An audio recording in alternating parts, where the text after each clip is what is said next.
it's time to tidy up our bedrooms now. Please, there is no excuses to not tidying up your bedrooms. Shall we repeat our song from yesterday? You're ill. You're not lying to me now, are you? You know I cannot tolerate liars. They are not proper citizens within this community. Are you lying to me? No? Alright. In that case, I'm going to be taking your temperature. Keep still, please. I'm simply going to be feeling the top of your head.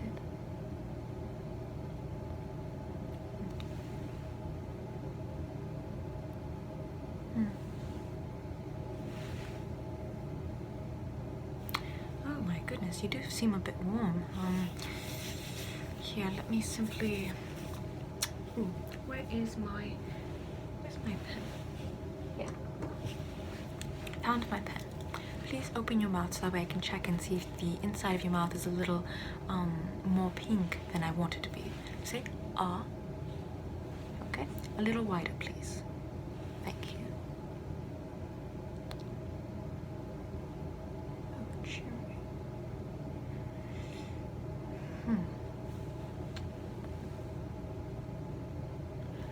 Tilt your head backwards, please.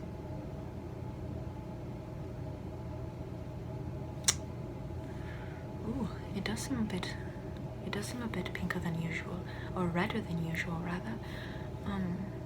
You do seem... Has your nose been dribbling down a little bit? So do you feel the insides of your nose seeming... Well, obviously you can't feel this, but that's the reason as to why it dribbles, is that the insides of your noses swell up, and thus they construct the mucus from properly flowing, even though that is quite disgusting. But that is the reason. So do you feel like the insides of your nose is a bit numb and a little, where you can't feel it but you can feel it, kind of like a leg that's fallen asleep?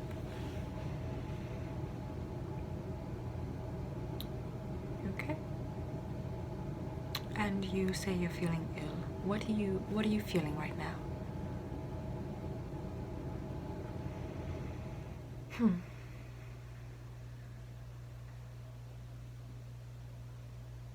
Okay. Alright. I have just what I need for you. Give me one moment. I will bring you a spoonful of sugar. No, that doesn't mean medicine. It means a spoonful of sugar. I'm not a liar. You know I cannot tolerate liars.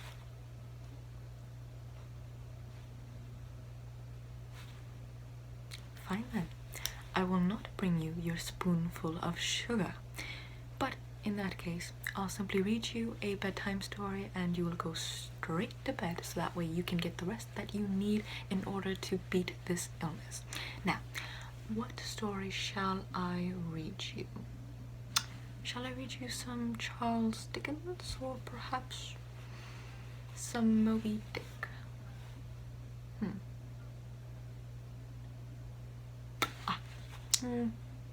No, not Virginia Woolf. I believe that might be a little too improper for you. I wouldn't really suggest it. How about for a young boy? I just figured it out. We're going to be reading The Trial and Death of Socrates. What? You don't want to read The Trial and Death of Socrates? My dear boy, I fear you might be a little more ill than I presupposed in the beginning. In that case, I do believe it's my duty as your nanny to continue examining you in order to see whether or not it's just a cold that you're suffering from, or perhaps something more dangerous. Please, would you mind giving me your hand? I'm going to be taking your pulse, so that way I know that your heart is beating at the proper pace that it should be. Here, count with me. We're going to practice our numbers. 1, 2, 3, 4, 5, 6, 7, 8, 9, 10, 11, 12, 13, 14, 15, 16, 17, 18, 19, 20, 21, 22, 23, 24, 25, 26, 27, 28, 29, 30, 31, 32, 33, 34, 35, 36, 37, 38, 39, 40, 41, 42, 43, 44, 45, 46, 47, 48, 49, 50, 51, 52, 53, 54, 55, 56, 57, 58, 59, 60. Your pulse is doing quite well. It's nothing out of the ordinary. It's just perfectly, it's perfectly suitable for your age. Now, what I'm going to be doing next is I'm going to be making sure that you're, being cognizant of your surroundings. And what that means, what cognizant means, is simply that your brain is functioning properly. Now, what I'm going to be doing is I'm going to be taking up my two fingers, piggy number 1 and piggy number 2, and you're going to, my hands are not feet, but I like calling all of my fingers piggies. It makes sure that there is no impartiality for me according to my digits. Now, piggy number 1 and piggy number 2, and you're going to tell me which one is wiggling, okay? Excellent. Tell me which one is wiggling, okay? Excellent. Excellent. Okay. All right. All right. Excellent.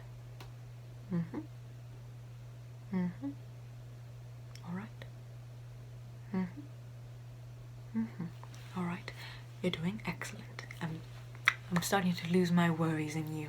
Now, for the next test, I'm going to do another finger test. I'm going to be moving my fingers around, and you're going to be looking at me on the nose, and I'm going to be moving my fingers around as I already stated, and you simply tell me when they leave your peripheral vision. Now, what peripheral means is the vision from where if you look at something, you can see more things out of focus. Is this true? You've never noticed? Well, most people don't notice until someone brings it to their attention, and then it kind of becomes difficult to not notice, and then they end up going back to not noticing. But now that you know what peripheral vision means, you simply tell me when you can no longer see my fingers in your peripheral vision. That means when you cannot see them at all. Now, simply tell me. Excellent. Excellent. Excellent. Excellent. Excellent. Excellent. Mm-hmm. Mm-hmm. Mm-hmm. Mm-hmm. Excellent. You did falter a little bit at times, but nothing too worrisome for me. Now, your skin does seem a bit flushed. It's getting a little more pallid. That's not something that I like. I'd rather you have rosy, glowing skin rather than pale, pallid, sort of unhealthy looking skin. Are you sure you don't want your spoonful of sugar? It is a spoonful of sugar. It's not medicine. The spoonful of sugar helps the medicine go down. Do not contradict your nanny. I'm here to protect you. Do you want some physical discipline?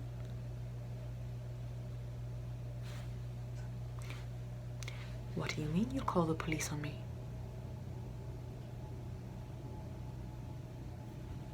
Well, all right then. No spoonful of sugar. We'll just simply continue on with your tests. Now, I'm going to be making some sounds around you.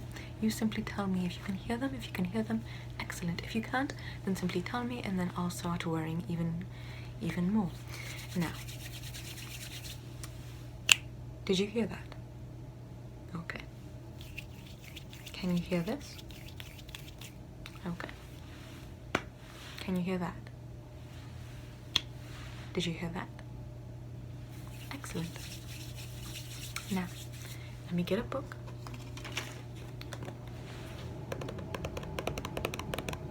Can you hear this? Excellent. You are all right with your sense of hearing. Now, let me simply touch your face a little bit. You simply tell me if you can feel my hands touching your face. And if you can, then once more. Excellent. If you can't, tell me once more and I will obviously worry.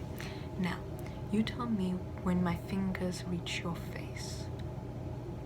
Okay. Okay. Excellent. Excellent. Excellent. Mm-hmm. Mm-hmm.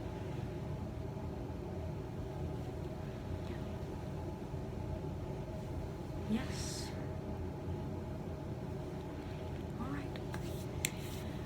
Your sense of touch is excellent as well.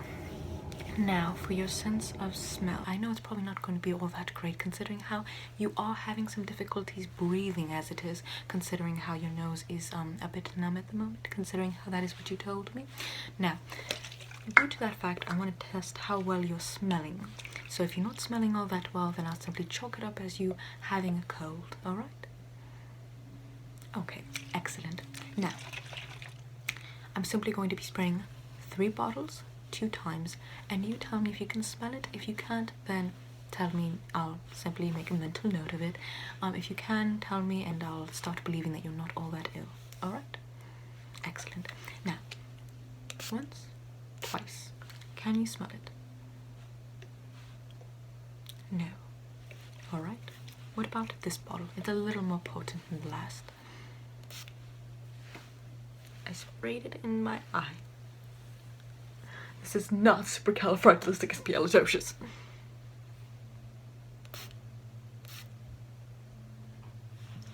Excellent. Can you smell it? No. Alright. Now, what about this one?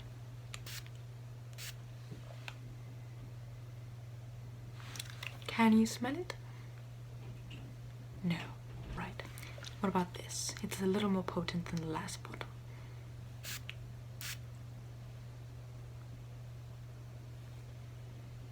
No as well. Alright. Very curious.